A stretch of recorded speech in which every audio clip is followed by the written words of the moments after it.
anyone who might play in sort of a competitive MMO. But specifically in Guild Wars, you'd have compositions where the whole idea would be to focus fire all your damage to one target.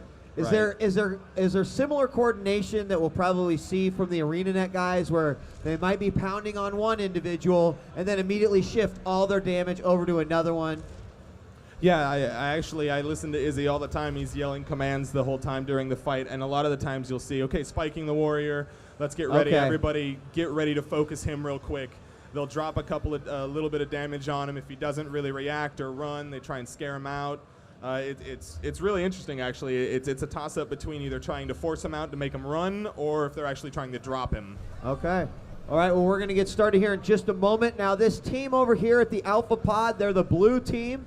They have already won themselves the Razer Death Adder mouse and a Scarab mouse pad. And if they can beat the ArenaNet team, they will be winning NVIDIA EVGA GTX 560 graphics cards. It's a super clocked edition. ArenaNet guys, if you win, you don't get that. Sorry. You do get high fives. We'll give you high fives. High fives. Yeah, hugs maybe too. I don't know. Maybe they don't deserve the hugs. I don't know. We'll see. We'll see how. Not for free. Yeah, we'll see if this is. So, can you tell us anything about the composition that we're going to see here out of the ArenaNet team? I see an Ellie. It looks like Ellie, two Ellies, a Necro, Warrior, and I'm guessing Terz is a Guardian. Am I right? Right. All right. Terz is pretty well known over in our area about just being an unkillable Guardian. And I don't think we'll have. Are we having any class modifications over here on the blue team? Ranger, Ellie. It worked the first Engineer. 2 times, right? Oh, you changed up, right? Yeah. Okay. Thief. It looks like. Went to a Thief. So Thieves could actually be very interesting here. They're really good at getting in quick and unloading a lot of damage. No Warrior though. No Warrior in this composition. It looks like. Was that going to be a problem for the blue team? You know, I don't think it is. I think that they got a lot of damage, and I think if they pick their targets right, they're just going to annihilate them. I think the only problem they're going to have is I don't see a lot of defense. So they're going to take these capture points, and they're instantly going to have to run because they're not going to be able to face A-Net. All right, well, let's find out if the teams are ready. Blue team, are you guys ready? I'm gonna say by the lack of response, that's a yes. Very into it. ArenaNet, are you ready? Are you nervous? You should be. All right. Here we go. Is the crowd ready? Who wants ArenaNet to win? I like how only the ArenaNet Who wants the clapped. underdogs to win? Oh. All right. Underdogs have a little bit of crowd backing. They're the crowd favorite. And here we go. We're live. Looks like right off the start, blue splits again. I love the fact that as soon as those doors open, that they get mobile. They go very quick to different capture points. And I'm guessing that Isaiah and Terza are going to try and hold the center. They normally don't bring a lot of damage to the party, but since it's a warrior and a guardian, they bring a lot of defense. Right, which makes them obviously very, very difficult to kill. Now, we do see the trebuchet from the ArenaNet team.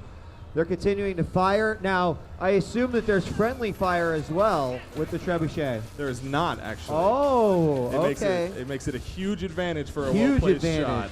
So not only are the characters doing damage, but if you can supplement that with a trebuchet because you don't hurt your teammates, and that is a huge, huge opportunity to control that point. And one thing to remember is, especially in this center area, it's very, very close area. So one good shot is going to knock everybody back, which is going to interrupt all of their skills. And it does look like our first blue member is down. And just waiting for the spawn back in. And that means that ArenaNet right now controlling that center area. ArenaNet with 2 points on the board here, it looks like. One just got neutralized, though. Blue is now getting neutralized as well. And it looks like John Peters was using the trebuchet, but is now in combat with somebody that is attempting to stop him.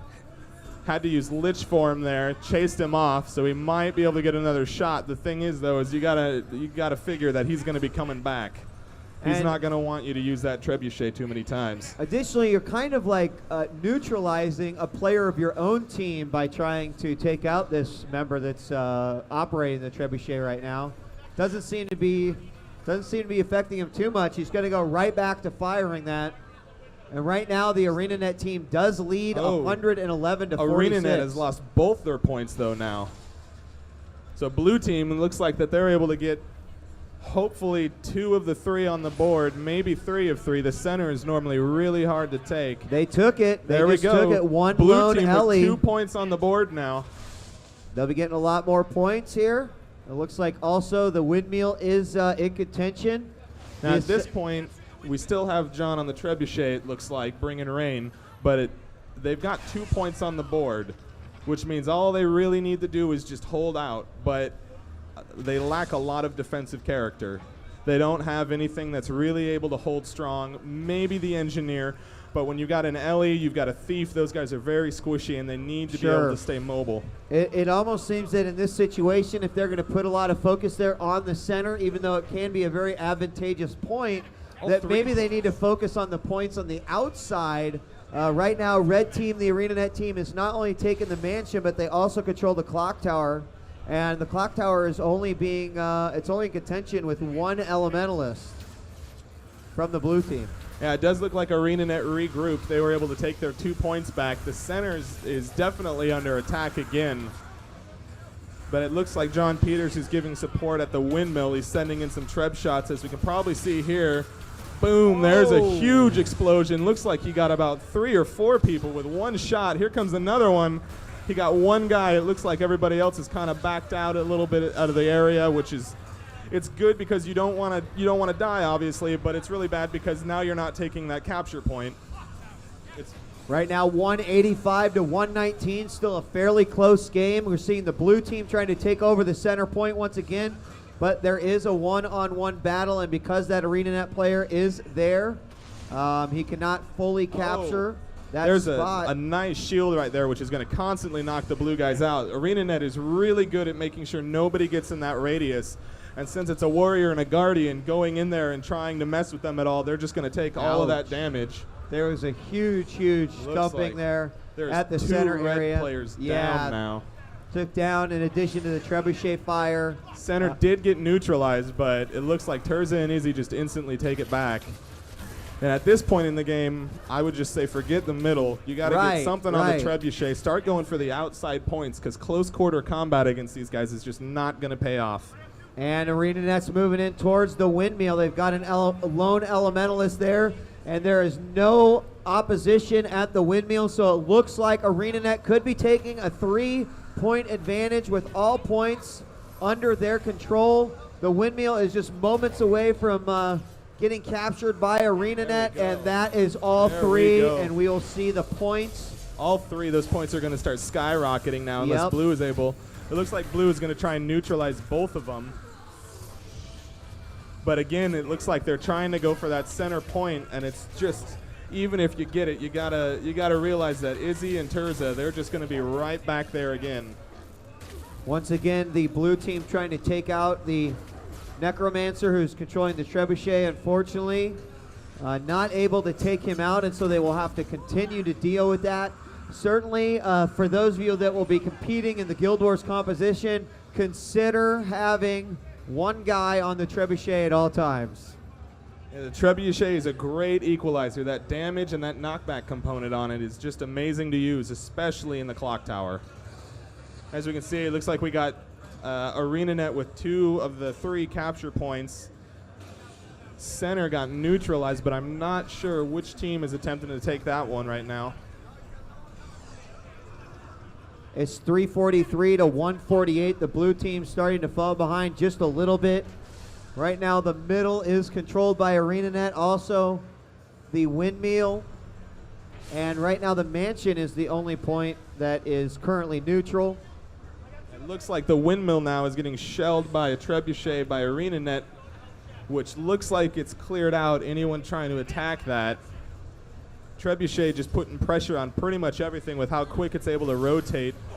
There's a tornado now at the windmill, but it looks like Carl is able to barely escape. just under 400 health left on him.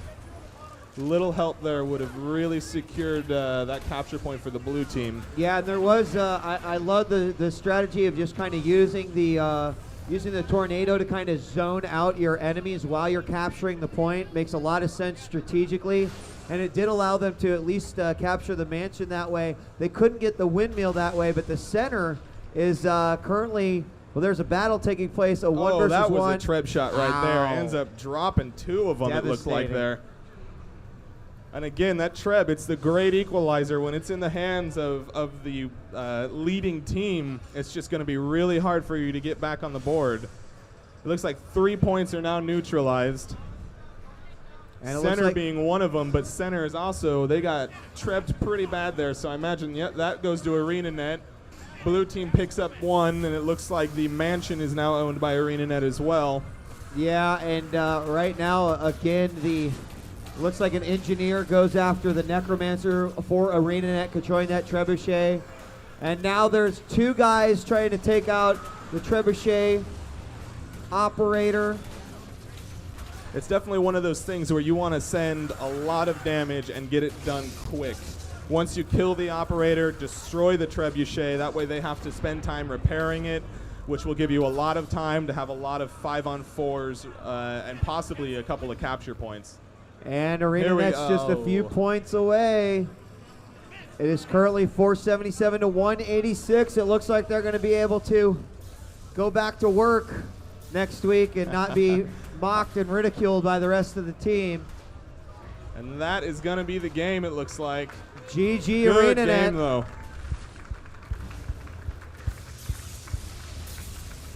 Nice work, fellas. Good job. Of course, even though they lost versus ArenaNet, they are still going to get some cool prizes. They get themselves a Razer Death Adder mouse and a Scarab mouse pad. And